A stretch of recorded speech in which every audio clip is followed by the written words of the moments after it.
जब हम आए थे तो एकदम कुछ नहीं जानते थे।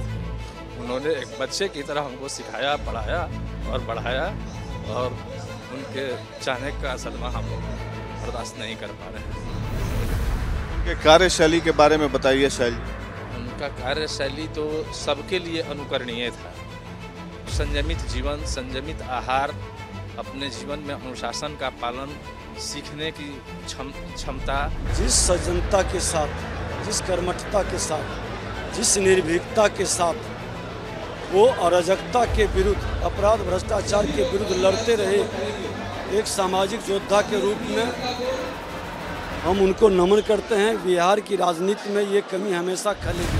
देखिए, एक संघर्ष करने वाला नेता जिसने इस पूरे बिहार में संघर्ष भी किया और विकास के रास्ते भी दिखाए, और कैसे इस गरीब राज्य को पटरी पे लाया जा सकता है, आर्थिक रूप से भी समृद्धि की ओर खड़ा किया और अच्छा प्रबंधन करके बिहार के विकास को आगे ले जाने का था। बिहार बीजेपी के बड़े नेता में से एक सुशील मोदी का अकस्मात चला जाना सबको स्तब्ध कर गया है, और मैं भी एक तरीके से सदमे में हूँ। और यहाँ पर सुशील मोदी जी का पार्थिव शरीर लाया गया है भाजपा कार्यालय में। हम बात करेंगे कुछ ऐसे लोगों से जो सुशील मोदी जी के साथ बहुत अरसे से साथ रहे हैं। हमारे साथ मौजूद हैं शैलेंद्र ओझा जी और सुमन जी। शैलेंद्र ओझा जी करीब 30 साल से हैं, सुमन जी भी करीब 15-20 साल से हैं। शैल जी, आपको शैल जी के नाम से हम लोग जानते हैं। सुशील जी भी शैल जी के रूप में आपको बोलते थे और रोज़ दिनचर्या आप उनका देख रेख करते थे। अचानक चला जाना सुशील जी को आपके जीवन में भी शून्य ला दिया। हम लोग तो एकदम अपने को अनाथ महसूस कर रहे हैं। जब हम आए थे तो एकदम कुछ नहीं जानते थे। उन्होंने एक बच्चे की तरह हमको सिखाया, पढ़ाया और बढ़ाया, और उनके जाने का सदमा हम लोग बर्दाश्त नहीं कर पा रहे हैं। उनके कार्यशैली के बारे में बताइए शैल जी। उनका कार्यशैली तो सबके लिए अनुकरणीय था। संयमित जीवन, संयमित आहार, अपने जीवन में अनुशासन का पालन, सीखने की क्षमता, नए चीज़ को सीखने में, नए लोगों से भी जानकारी लेने में उनको कोई संकोच नहीं होता था, और किसी से उनका व्यक्तिगत दुश्मनी नहीं था। चाहे उनका कोई बुराई भी करता था फिर भी वो पार्टी हित के लिए पार्टी कार्यकर्ताओं का साथ हमेशा देते थे। उनको देखते थे एक जुझारू प्रवृत्ति के व्यक्ति थे। हमेशा जब जब वो राजनीति में हाशिए पे गए हमेशा बाउंस बैक किए, और पत्रकारों से तो अनूठा रिश्ता था उनका। हमको तो लगता है वो कभी कभी बोलते भी थे कि अगर मैं नेता नहीं होता तो पत्रकार होता। तो उनके अंदर खोजी प्रवृत्ति थी। किसी चीज़ को के जड़ तक जाते थे और पूरा स्टडी करके चीज़ों को खोज के सामने में आप लोगों के लाते थे, और सड़क से लेके सदन तक उन्होंने हमेशा लड़ाई लड़ी। ये बताइए कि आखिर दिक्कत क्या हुई? मतलब इतना सादा जीवन, वेजिटेरियन खाना, फिर भी भगवान ने। अब तो ये ईश्वर की ही कृपा कही जाएगी, इसमें मनुष्य कुछ नहीं कर सकता है। मैंने तो इतना संयमित जीवन किसी भी राजनीतिक व्यक्ति का नहीं देखा। मैं 25-26 साल से उनके साथ हूँ और लगभग सभी लोगों के राजनीतिक जीवन को मैंने नज़दीक से देखा है, लेकिन इतना संयमित जीवन मैंने नहीं देखा। उसके बाद भी ईश्वर ने ऐसा कर दिया तो यह क्या कहा जाएगा, ईश्वर के हाथ में ही था। सुशील मोदी के चले जाने के बाद मैं ही नहीं बल्कि हर पत्रकार की अपनी एक पर्सनल कहानी है। हर पत्रकार उनसे पर्सनल रूप से जुड़ा हुआ था खबरों के माध्यम से, क्योंकि सुशील मोदी लंबे समय तक लीडर ऑफ अपोजिशन रहे, और लीडर ऑफ अपोजिशन के नाते उनकी पत्रकारों से गहरी दोस्ती थी, और जिसके चलते जो सुमन जी ने बताया खोजी पत्रकारिता भी करते थे वो। और आज हम पत्रकार भी एक तरीके से स्तब्ध हैं। सुमन जी पिछले 30 साल से काम कर रहे थे, सुमन जी, शैल जी पिछले 30 साल से काम कर रहे हैं सुशील मोदी जी के साथ। सुमन जी, आप भी काफ़ी करीब से जुड़े हुए हैं 15 वर्षों से। ऐसे कर्तव्यनिष्ठ व्यक्ति और इतनी कार्यकुशलता के साथ काम करने वाला व्यक्ति हमने तो राजनीति में नहीं देखा। हम उनको इसीलिए संज्ञा देते हैं कि वो एकेडमिक पॉलिटिशियन थे। सचमुच में बहुत ही कुशल, कर्मठ और जानकार, और किसी भी चीज़ को बहुत बारीकी से काम करने के लिए, बारीकी से उनको खोजने के लिए, बारीकी से उनको प्रस्तुत करने के लिए सुशील मोदी जी के जैसा इंसान नहीं हो सकता है। किसी भी चीज़ को बहुत ही क्रॉस चेक करते थे। वो कहा करते थे कि एक बार नहीं, 2 बार नहीं, 3 बार देखिए, कहीं कुछ लिखिए, कहीं कुछ किसी पर बयान दीजिए, कुछ ऐसी बात कीजिए, गलती उसमें नहीं हो, किसी के ऊपर गलत बयानबाजी नहीं हो जाए। इस तरह की प्रवृत्ति सुशील मोदी जी में थी। उनको हम लोग अपना आदर्श मानते हैं। मैंने तो लगता है कि अपने 50 वर्ष के जीवन में जितना नहीं सीखा उतना इनके साथ 10 वर्षों में, 12 वर्षों में सीखा। हम उनको मैंने खोने से मत पूछिए, जैसे लगता है जीवन में एक शून्यता आ गई है। ऐसी शून्यता आ गई है कि उसकी भरपाई नहीं हो सकती है। जब सुशील जी को लगा कि अब वो बच नहीं पाएंगे सैल जी, तो कुछ अपनी इच्छा उन्होंने प्रकट की। आप लोग सबसे करीब रहे हैं, आप तो इलाज के समय से पिछले 1 साल से आप लोग दोनों साथ रहे हैं। कुछ अपनी उनकी अधूरी इच्छाएं उन्होंने व्यक्त की? नहीं, उनकी कोई इच्छा ऐसी इच्छा उन्होंने कोई प्रकट नहीं की। वो अंतिम समय तक कार्य करते रहे। हमको याद है कि 14 फरवरी को जब वाइट पेपर पेश हो रहा था पार्लियामेंट के अंदर, तो उन्होंने उस दिन केमोथेरेपी कराया और सीधे वहाँ से पार्लियामेंट गए और 40 मिनट का स्पीच दिया।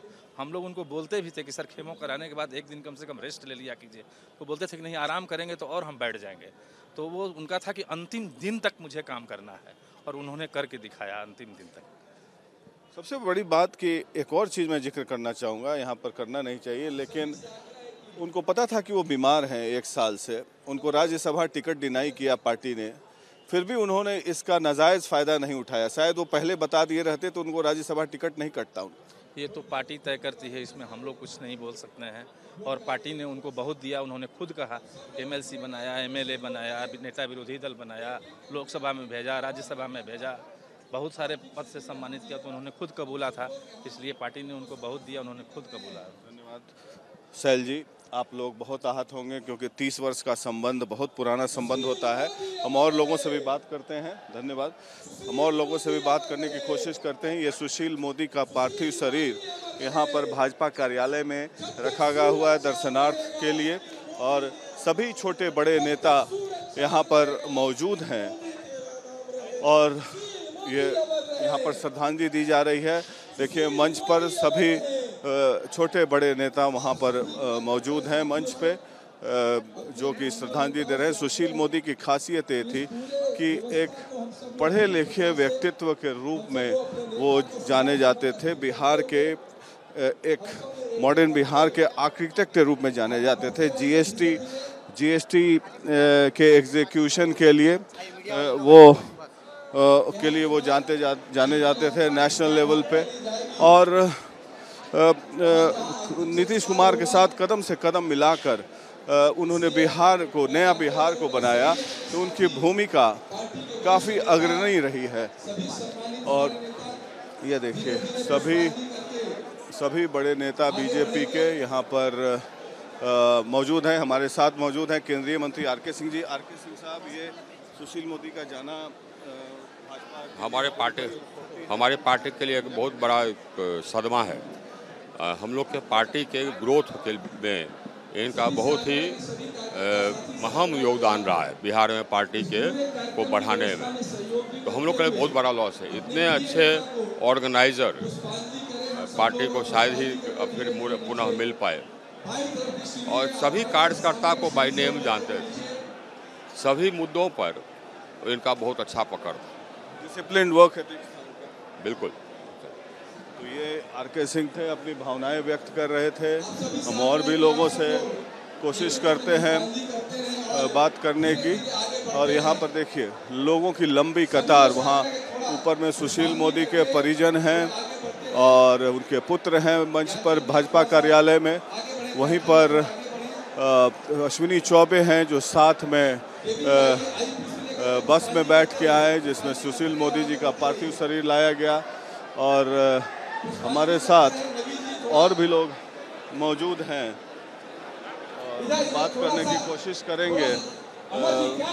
बीजेपी के बड़े नेता बीजेपी के बड़े नेताओं से बात करने की कोशिश करेंगे। सुशील मोदी जी को किस रूप में याद करेंगे आप लोग? कुशल प्रशासक थे। देखिए, माननीय सुशील मोदी जी सरल सुलभ और जिस सज्जनता के साथ, जिस कर्मठता के साथ, जिस निर्भीकता के साथ वो अराजकता के विरुद्ध, अपराध भ्रष्टाचार के विरुद्ध लड़ते रहे, एक सामाजिक योद्धा के रूप में हम उनको नमन करते हैं। बिहार की राजनीति में ये कमी हमेशा खलेगी। सुशील मोदी जी का चले जाना सबको स्तब्ध कर गया। हम जानते हैं आप लोग तो बहुत आहत होंगे, हम पत्रकार भी बहुत आहत हैं। देखिए, एक संघर्ष करने वाला नेता जिसने इस पूरे बिहार में संघर्ष भी किया और विकास के रास्ते भी दिखाए, और कैसे इस गरीब राज्य को पटरी पे लाया जा सकता है, आर्थिक रूप से भी समृद्धि की ओर खड़ा किया और अच्छा प्रबंधन करके बिहार के विकास को आगे ले जाने का काम। हमारे साथ मौजूद हैं विधानसभा अध्यक्ष नंदकिशोर यादव जी। नंदकिशोर जी, आप तो जमाने से जुड़े हुए थे सुशील मोदी जी के साथ। जब बीजेपी यहाँ पर कुछ नहीं था तो आप लोग दोनों कंधे से कंधे मिलाकर बीजेपी पार्टी को सींचा। आप एनडीए के कन्वीनर भी थे, सुशील मोदी जी उप मुख्यमंत्री थे। कैसे याद करेंगे सुशील मोदी जी का? कुछ पुरानी कहानियाँ बताइए आप, जो कि लोग नहीं जानते। देखिए, हमारा संबंध 1971 से उनके साथ, जब वो छात्र राजनीति में थे, मैं भी था विद्यार्थी परिषद में, साथ काम करते रहे। लेकिन मुझे कहने में कोई संकोच नहीं कि भारतीय जनता पार्टी का जनाधार बिहार में बढ़ाने में सुशील मोदी की अहम भूमिका रही है, और उनका जो काम करने का तौर तरीका था थोड़ा अलग प्रकार का। मैं देखता था कि किसी भी विषय की गहराई में जाने की उनकी आदत, और इतनी गहराई में जाना, उस गहराई में जाने के बाद किसी विषय को रखने के लिए तर्क बात रखना, ये उनके स्वभाव में था। और मैंने छात्र नेता के रूप में देखा उनका तेवर, नेता विरोधी के रूप में तेवर देखा उनका। एक तो वो तेवर था जब वो छात्र नेता थे, नेता विरोधी दल थे, और दूसरा मैंने देखा जब वो शासन में आए तो एक बेहतर प्रशासक कैसे कोई बन सकता है, इसका भी प्रभाव दिखाई पड़ा। तो मुझे लगता है कि जो उनका व्यक्तित्व है रहा है, बहुत कठिन है वैसा व्यक्ति खोजना। मेरे यहाँ तो पुराना संबंध रहा है। मैं समझता हूँ केवल भाजपा नहीं, प्रदेश की राजनीति को नुकसान हुआ है, प्रदेश को नुकसान हुआ है। मैं तो देखता था कि कोई भी फैसला, जब वो विधानमंडल दल के नेता थे तो आप लोग सबको लूप में रख के वो निर्णय लिया करते थे। संजोग से मैं पार्टी का अध्यक्ष था, वो नेता थे सदन के, तो अध्यक्ष और नेता का तालमेल तो होता ही है। बेहतर तालमेल के आधार पर हम लोगों ने संगठन को चलाने का काम किया, इसमें कोई दो मत नहीं। देखिए, लंबे समय से 3 दशकों में चारों सदनों का सदस्य रहने का जिन्हें अवसर मिला, जितने ही पार्टी को बिहार में संजोग कर खड़ा करने का अवसर मिला, उतना ही प्रांत को भी और देश में भी। हमारे साथ मौजूद हैं प्रमोद कुमार जी, सुशील मोदी जी से काफी करीब रहे हैं। प्रमोद जी के नहीं रहने, अपूरणीय क्षति, ये पूरा होने वाला नहीं है। उतना ज्ञान लोग को राजनीति में लाने वाले हमारे तो छात्र जीवन के मार्गदर्शक थे, और विद्यार्थी परिषद में हम 74 से हम लोग साथे थे। कि जैसा कोई नेता बीजेपी में कोई अभी नहीं कदावर नेता ऐसा नहीं दिख रहा है। उस व्यक्तित्व का कार्यकर्ता के अंतिम पड़ाव थे। कोई भी कार्यकर्ता या कोई भी व्यक्ति आवे और उसके पास चला जाए, तुरंत निरा जी मौजूद है। सुशील मोदी जी को, सुशील मोदी जी भारतीय जनता पार्टी बिहार के आत्मा थे। सुशील मोदी जी भारतीय जनता पार्टी बिहार के चाणक थे।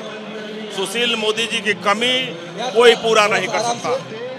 सुशील मोदी बिहार के चाणक्य थे, और सुशील मोदी की कमी जिस तरीके से खलेगी भारतीय जनता पार्टी को, उसी तरह से बिहार को भी। और खासकर एक पत्रकार के नाते जब हम लोग खबरों का आदान प्रदान करते थे, हम सभी पत्रकारों को भी उनकी कमी खलेगी, क्योंकि जैसा कि उनके निजी सचिव ने कहा कि उनमें खोजी पत्रकारिता की गुण थे, और खोजी पत्रकारिता के से हम लोग का तालमेल पत्रकारों से उनका बड़ा अच्छा था, और जिसके चलते हम सभी पत्रकार उनके साथ घुल मिलकर स्टोरीज, सोर्स बेस्ड स्टोरीज चलाते रहते थे। तो सुशील मोदी की कमी न केवल भारतीय जनता पार्टी बल्कि पत्रकारों की भी कमी खलेगी, क्योंकि जितने भी स्कैम्स हुए बिहार में, फॉर्डर स्कैम हो, लैंड फॉर जॉब हो, IRCTC हो, मिट्टी घोटाला हो, या तमाम राजनीतिक मुद्दे हो, सबके उद्भेदन में सुशील मोदी का कुछ ना कुछ अहम योगदान था। और यहाँ तक कि बिहार को नए बिहार को बनाने में भी सुशील मोदी का अहम योगदान था। और सबसे महत्वपूर्ण योगदान राष्ट्रीय स्तर पर जीएसटी के एग्जीक्यूशन में था, क्योंकि जीएसटी काउंसिल के ग्रुप ऑफ मिनिस्टर्स के वो नेशनल लेवल के चेयरमैन थे। पटना से वीडियो जर्नलिस्ट सूरज के साथ प्रकाश सिंह, आर भारत के लिए।